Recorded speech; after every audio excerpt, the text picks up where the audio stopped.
What's up guys, and today I'm going to show you how to fix this site cannot be reached error in Google Chrome. Now first thing you should do is to simply open your Google Chrome, then go to these three dots right here, then tap on settings. Now go to privacy and security, then go to clear browsing data, then hit to advanced and make sure to check all these boxes right here. Just keep those two options unchecked if you want to keep your passwords and other sign-in data. Then click on clear data. Once you finish this step, you can try and see if the site can be reached or not. If you still have the problem, go to reset settings, then click on this option right here and choose reset settings. After that, try again to open the site. If it is not still working, you can jump into the third method. Go down here to your taskbar, then click on this network sign right here, then click on network and internet settings. Click on change adapter options, then it will show you your own adapter, whether you're using a cable or even a Wi-Fi. Right click on it, then click on properties.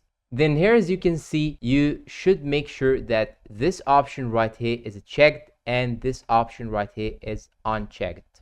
IPv4 should be checked and IPv6 should be unchecked. Now double click on IPv4, then you should check this one right here and type here 1.1.1.1, then down here below type 1.0.0.1, then click on OK. And after that, click on OK also. Then check if the problem is solved or not. If it is not solved yet, you can now head to the CMD. So I'm gonna click on the search bar right here, then type CMD, then choose this option right here, right click on it, then click on run as administrator, then click on yes. And now you're going to type about 3 or 4 commands. The first code is gonna be ipconfig /flush DNS. Then click on enter. Then type here netsh winsock reset, then click on enter, and don't forget to leave these spaces between the words. Now type in the third line netsh space int space ip